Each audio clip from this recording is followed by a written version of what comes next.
Hi, and welcome back. Today, I'm going to show you Chess Opening Mastery's unique features that will enable you to find the moves that work for you. Hasn't it always felt a little bit odd that we were picking our very first moves based on the way games ended 40 or 60 moves later? I had always been told that the job of an opening was to get me to a playable middle game. And personally, I've always felt that I needed an opening that could keep me from getting tripped up by some booked up kid.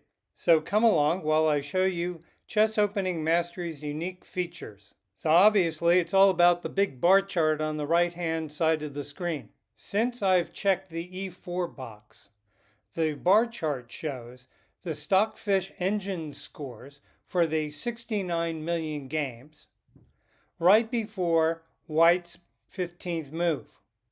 Let me break down the bar chart with a little bit more detail because this program is the only one in the world that can give you insight into how games are going in the middle game. The Stockfish chess engine is regarded as one of the best out there. And when you give it a board position, it gives you back a score. And you all know that a pawn is worth 1 point, and a bishop is worth 3, and a rook is worth 5. So if it says you're up the equivalent of 5 points, it thinks you're the equivalent of a rook ahead. So what I have done is for several moves in every game in the database, I have calculated the Stockfish engine score. At move 12, move 15, move 18, and move 21, what you're seeing on the screen is the distribution of the Stockfish scores for the 69 million E4 games right before move 15. So they range from being even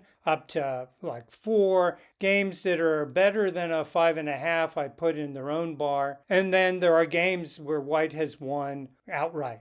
And the same on Black's side. Black has negative numbers. The bigger the negative, the better it is for Black. The way to read this is, for games where E4 was played, Black has won already 6% of the games.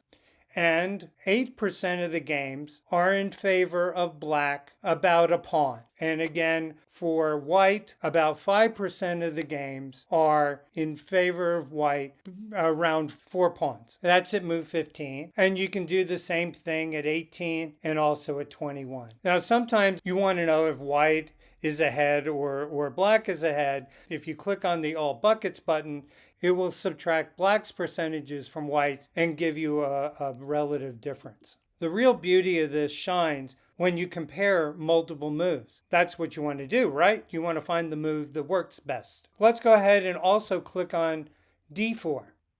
So D4 looks like it is consistently a better move than E4. And we can go to like move 18, and we can go back to showing all the bars. Before playing a move, let me just tell you about the second numeric column. That's a weighted average of the Stockfish scores at that particular move number. So let's go ahead and play D4 and see how we can use the program's unique features to find moves that work for us. So one move that I am immediately struck by is E5.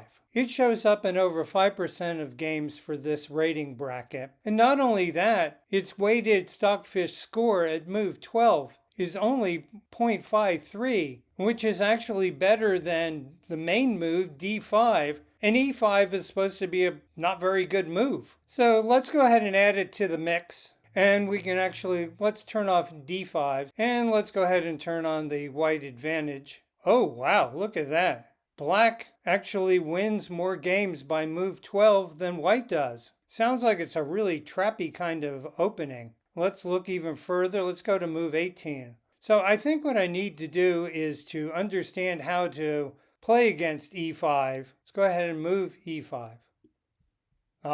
Taking the pawn is not a very good idea unless you know what to do with it. And I personally don't really want to learn how to fight this trappy thing. I just want to shut it down. I'm going to go ahead and add in a couple more of these moves. protecting the pawn with c3 sounds pretty good, and maybe e3. Let's see what goes on there. I'm not going to take the pawn, so I'm going to skip that one. And we can see that the third choice seems to be doing pretty good, and that's c3. It's not winning quite as many. That's fine with me.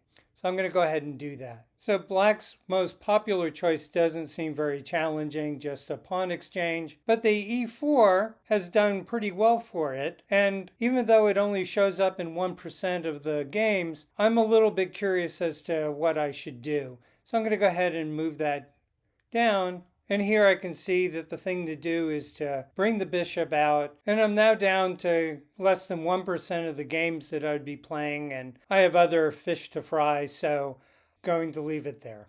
And then let's do a quick little example with black. Switch sides to black.